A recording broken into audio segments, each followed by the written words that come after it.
सोनम वांगचुक हमारे साथ है। लद्दाख से पैदल चल कर के आए और दिल्ली जो देश की राजधानी है वहाँ जब पहुँचे उसी सिंघू बॉर्डर पर जहाँ किसानों को रोका गया था, इनको भी रोक दिया गया, डिटेन किया गया और फिर पूरे लाव लश्कर के साथ इनको 2 अक्टूबर को रात में गांधी जी की स्मारक में राजघाट में ले जाया गया।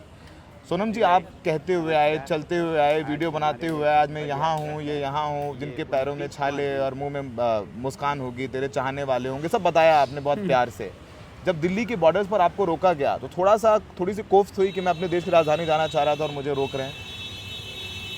हुई, मगर पीछे मुड़ के देखें तो हमें कोई शिकायत नहीं है, क्योंकि उसी कारण हमारी आवाज़ आप तक पहुंची, पूरे देश तक पहुंची। जो होता है अच्छे के लिए होता है, जो होता है अच्छे के लिए होता है। हम सब आपके साथ में हैं। आपने बोला सरकार ने आपसे बातचीत शुरू नहीं की।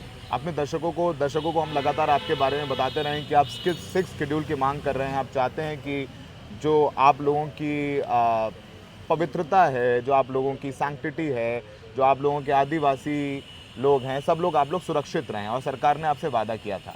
सरकार आपसे बातचीत नहीं कर रही है अभी भी? नहीं, बातचीत हो रहे थे, पिछले मार्च तक हो रहे थे, उसके बाद से टूट गया है, तो उसे दोबारा रिज्यूम किया जाए।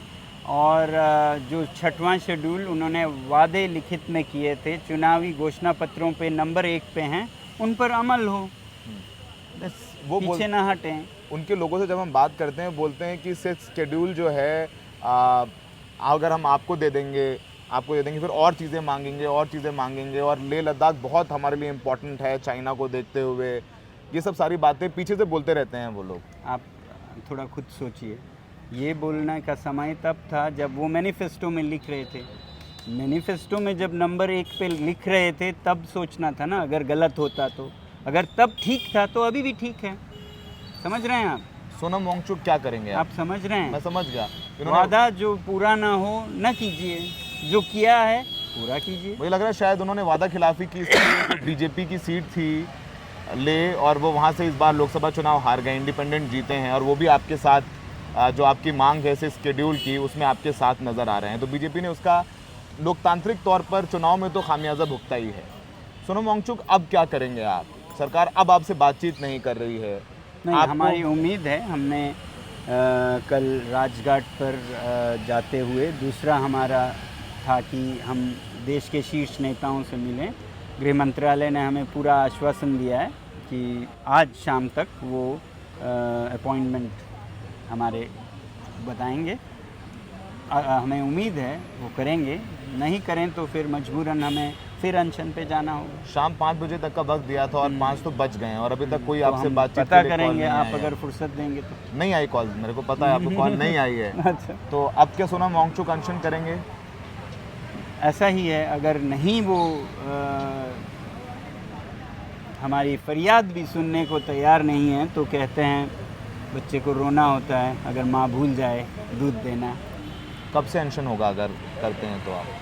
शायद कल से हो। हम ये बातचीत कर रहे हैं दिल्ली में, बॉडी के साथ। दिल्ली में? जी, दिल्ली में। आपको लगता है दिल्ली पुलिस आपको अनशन करने देगी यहाँ पे?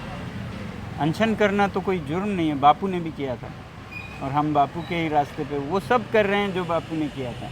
अब देखना ये है कि 21वीं सदी में बापू की सिखाए हुए कदम कितने संभव हैं। सोनम जी, आपका फ़ोन भी ले लिया जब डिटेन किया आपको सिंघू बॉर्डर से। कितने वक्त तक आपका फ़ोन आपके पास नहीं रहा? जितने वक्त तक हमें रखा गया, 2 दिन।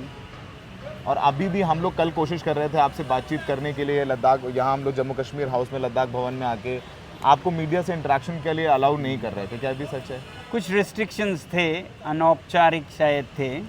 तो हाँ, आप आगे क्या देखते हैं? अनशन करेंगे आप अपने तरीके से? आपने पहले भी अनशन किया, चुनाव से पहले 21 दिन का फास्ट था आपने किया, उसमें हम लोगों ने कवर किया, जाके हमारे कलीग्स आपके पास गए और आपको कवर किया था आपके अनशन को लेकर के। बहुत सपोर्ट मिला आपको वहाँ पर।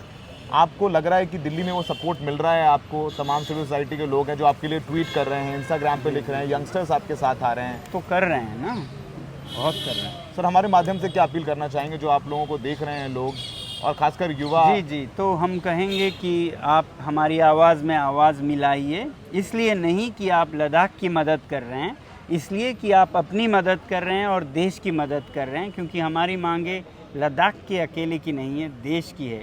अगर पर्यावरण की संरक्षण लद्दाख में होती है तो भारत का पानी सुरक्षित होता है। आपके बच्चों के पानी की बात है, ये सिर्फ लद्दाख का नहीं है।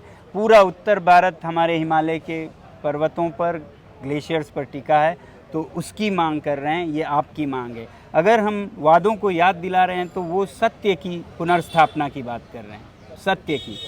वरना देश में वादा खिलाफी, झूठ, फरेब, धोखेबाजी बढ़ जाएगी।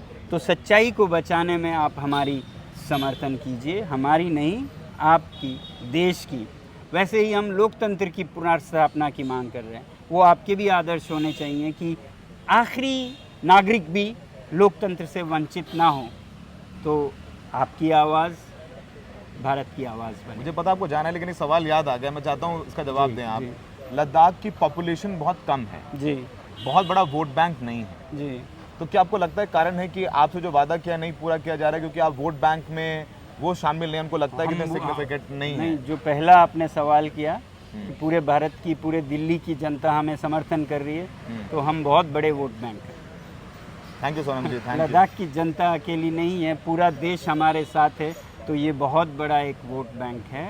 इसलिए कोई भी देश का हिस्सा छोटा नहीं है, क्योंकि पूरा देश हर एक हिस्से के साथ खड़ा है।